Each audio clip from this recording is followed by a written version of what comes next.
Assalamualaikum warahmatullahi wabarakatuh. Selamat pagi anak-anak, bertemu kembali dengan Pak Ilyas. Mudah-mudahan kondisi kita senantiasa sehat, senantiasa semangat. Sebelum kita lanjutkan pembelajaran kita hari ini, kita berdoa dulu membaca Al-Quran Surat Al-Fatihah dengan harapan mudah-mudahan pembelajaran kita bisa berjalan dengan lancar dan sukses, dan ilmu yang kita pelajari bisa jadi ilmu yang berguna bagi kita semua.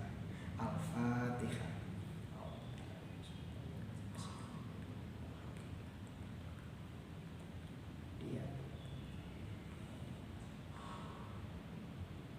Terima kasih. Baiklah anak-anak, pada kesempatan yang luar biasa ini Bagas akan menjelaskan lanjutan materi kita tentang anak soleh.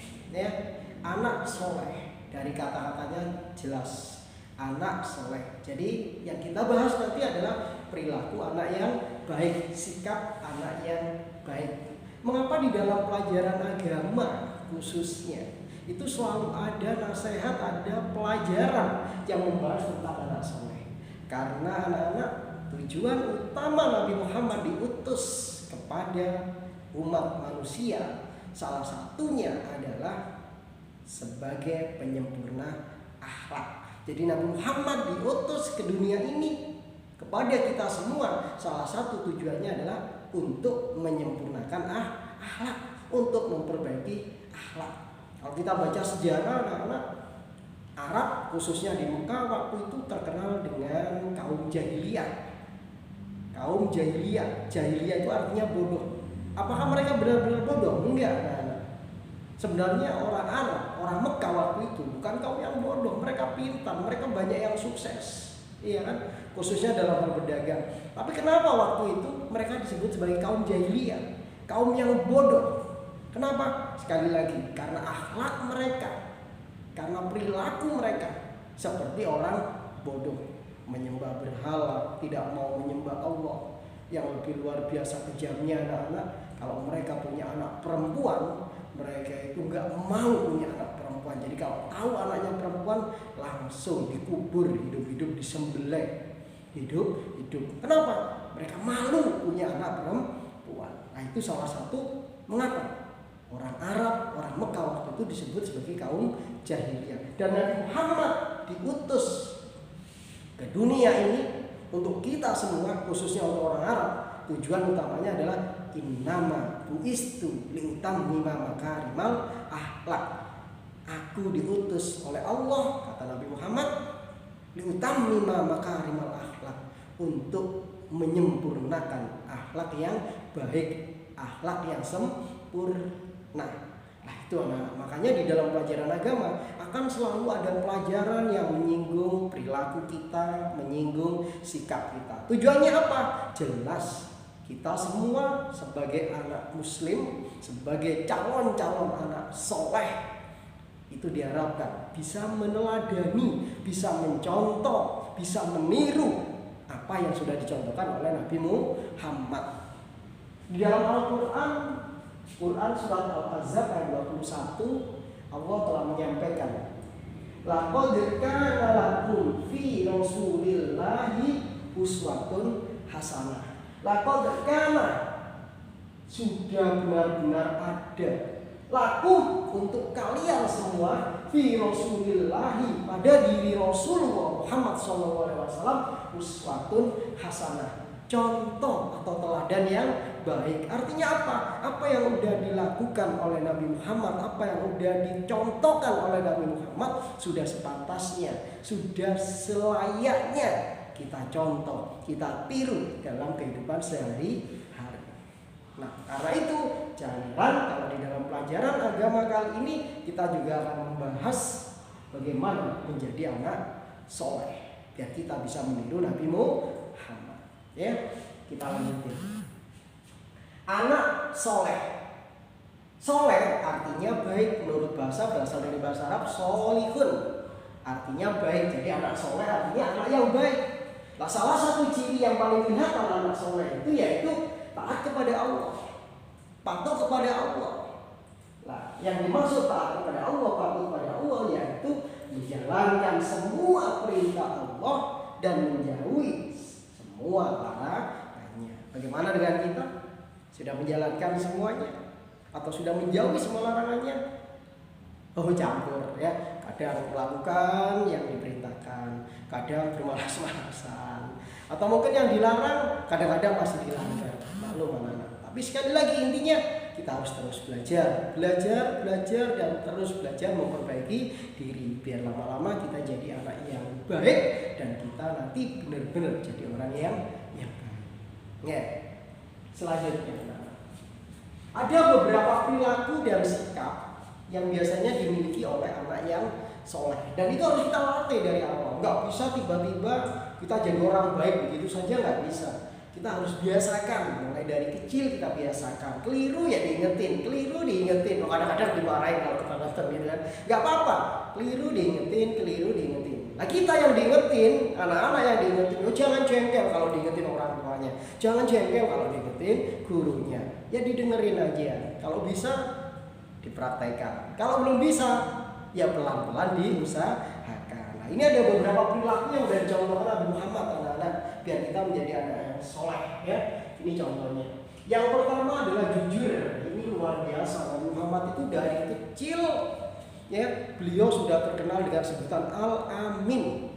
Kenapa bisa begitu? Karena beliau sangat jujur sekali. Apa jujur itu? Jujur itu berarti apa yang diucapkan, apa yang dilakukan, semuanya sesuai dengan kenyataan. Tidak bohong, tidak dusta. Dan itu adalah Nabi Muhammad. Baik dibilang baik, salah dibilang salah. Ya, jangan sampai pelin-pelan. Kadang ngomong baik, kadang ngomong nggak baik, kadang ngomong jujur, kadang nggak jujur. Nggak, harus kita latih. Kita berlatih untuk jujur, ngomong apa adanya, ngomong yang sebenarnya. Makanya jangan heran, Muhammad dari kecil itu sudah dijuluki Al-Amin, dapat dipercaya. Kenapa? Karena beliau dari kecil sudah jujur. Nah, jujur ini ada 3 macam. Ya, jujur kepada siapa? Pertama, jujur kepada Allah. Kita harus jujur kepada Allah. Gimana mau nggak jujur? Allah itu maha melihat, maha mendengar. Ya kan? Nggak jujur nggak ketahuan, percuma. Jadi kalau sama Allah nggak harus jujur, mau nggak mau. Contohnya apa orang jujur sama Allah? Itu anak yang jujur. Ya waktunya sholat. Nggak usah nunggu dimarahin orang tua. Nggak usah nunggu disuruh ngisi checklist baru sholat atau puasa. Ya kan? Puasa memang nggak ada yang tahu. Kamu puasa nggak nggak ada yang tahu. Ya kan? Kamu nggak kelihatan makan ya. Ngomong nggak puasa ya pantas aja. Tapi sekali lagi nggak bisa. Ya, kenapa? Karena Allah maha tahu. Makanya kita yang pertama berarti jujur kepada Allah. Ya. Yang kedua, kita juga harus jujur pada orang lain. Contohnya gimana ya? Kalau kita punya janji ya, jangan biasakan untuk tidak menepati. Kalau udah janji ya udah harus ditepati. Al-wa'du dainun. Bahkan kita diingetin al-wa'du dainun. Janji adalah hutang. Artinya kalau kamu udah berjanji sama orang lain, nggak kamu tepati, berarti kamu punya hutang.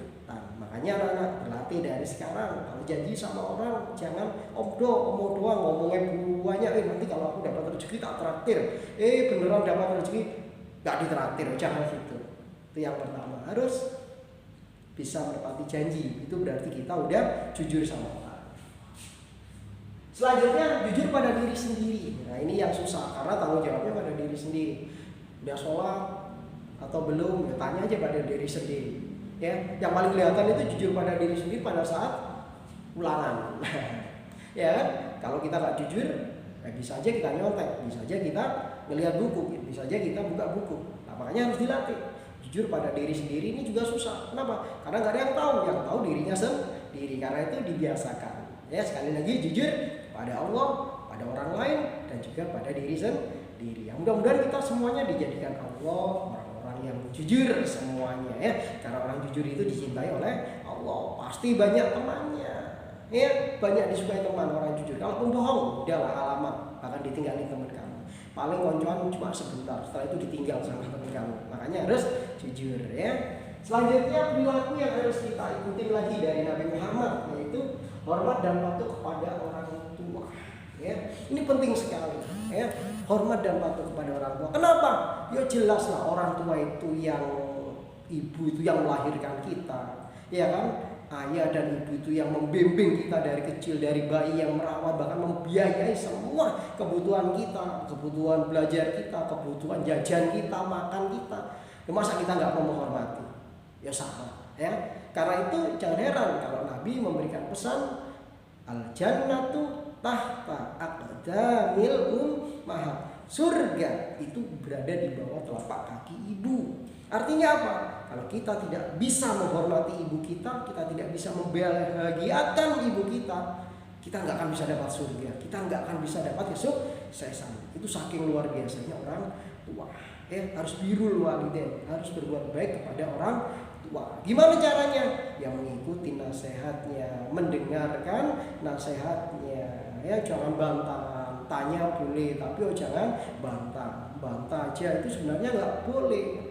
Ya kan? Wala taqul lahum uffin. Nah, itu aja udah peringatan. Jangan pernah bilang ke orang tua itu, mama, papa, apa sih gitu. Apalagi bentak-bentak ini. Jangan. Nah, jangan jadi anak yang durhaka. Hormati ibumu, hormati ayahmu. Kedua-duanya orang hebat, diikuti kata-katanya, diikuti nasihatnya ya. Selanjutnya kita juga diingetin sama Nabi Muhammad. Siapa lagi yang harus kita hormati? Setelah menghormati orang tua, ada lagi yang harus kita hormati, yaitu hormat dan patuh kepada guru. Mengapa kita harus menghormat kepada guru? Anak-anak, ingat-ingat yang telah sampaikan ya. Setelah orang tua, orang yang paling peduli kepada masa depan kalian, orang yang paling peduli kepada kesuksesan kalian, itu adalah guru-guru kalian ya. Jadi sekali lagi, tidak ada guru yang kepingin anaknya gagal, tidak ada guru yang kepingin muridnya gagal. Semua guru kepingin murid-muridnya sukses, kepingin semua muridnya berhasil. Karena itu, kalaupun mungkin dalam memberikan nasihat, memberikan pelajaran, ada yang kurang nyaman, ada yang kurang enak, tetap terima beliau, hormati beliau, dan ambil semua ilmunya. Karena sekali lagi, guru adalah orang yang peduli kepada kita setelah orang tua kita. Guru adalah orang tua kedua kita. Orang tua di rumah, ayah dan ibu kamu, tetapi ketika di sekolah, orang tua kalian adalah guru-guru kalian. Hormati semuanya, baik itu guru TK, guru ngaji, guru sekolah, atau bahkan nanti kalau kalian sudah masuk SMP, SMA, bahkan kuliah, semua guru kalian harus dihormati ya. Selanjutnya, sikap yang harus kita tiru lagi dari Nabi Muhammad adalah setia pada teman. Teman itu siapa sih Pak? Ya gampang, teman itu bisa disebut sebagai sahabat juga, konco basa Jawane. Ya, teman itu bukan seseorang yang selalu mendukung kita, yang selalu mengiyakan kita, apapun yang kita lakukan setuju, apapun yang kita kerjakan mesti mendukung, enggak. Teman yang baik, teman yang sejati adalah teman yang bisa saling melengkapi. Kamu salah ya diingetin, dia salah mau diingetin ya. Kadang-kadang yang ada pertengkaran sedikit, ada perbedaan pendapat sedikit, enggak masalah, tapi semuanya tetap didasari saling cinta dan saling sayang sebagai sahabat, sebagai teman ya. Bahkan kalau bisa berteman jangan hanya di sekolah. Kita punya teman di rumah, kita punya teman di tempat ngaji. Jadikan teman semuanya, jadiin orang yang baik. Semua umat Islam di dunia ini adalah teman kita. Karena itu apalagi dengan teman-teman yang begitu akrab dengan kita, yang tiap hari mengisi waktu kita, harus tetap jaga kekompakan, harus setia ya. Jangan suka mengobrol kejelekan teman, keburukan teman dijelaskan ke orang-orang lain, diumbar ke orang lain. Jangan ya, harus tetap bisa jaga perasaan teman. Nah yang terakhir anak-anak yang bisa kita tiru adalah kita harus bisa saling menghargai. Nabi Muhammad ini contoh yang luar biasa anak-anak. Ketika Nabi Muhammad datang ke Madinah, hijrah dari Mekah ke Madinah, anak-anak, di Madinah itu hampir mirip di Indonesia. Agamanya berbeda-beda, orangnya bermacam-macam. Tetapi dengan keteladanan Nabi Muhammad bisa menyatukan orang Madinah. Walaupun agamanya berbeda, mereka tetap saling menghargai.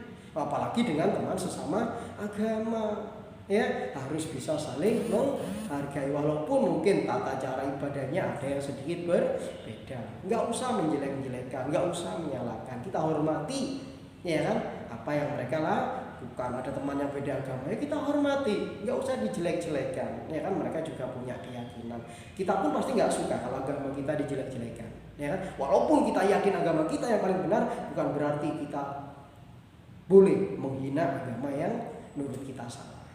Itu beberapa contoh perilaku anak soleh. Mudah-mudahan kita semua dijadikan oleh Allah anak-anak yang soleh semuanya, bisa menjalankan semua perintah Allah dan menjauhi semua larangannya, baik dengan Allah dan juga baik dengan sesama manusia.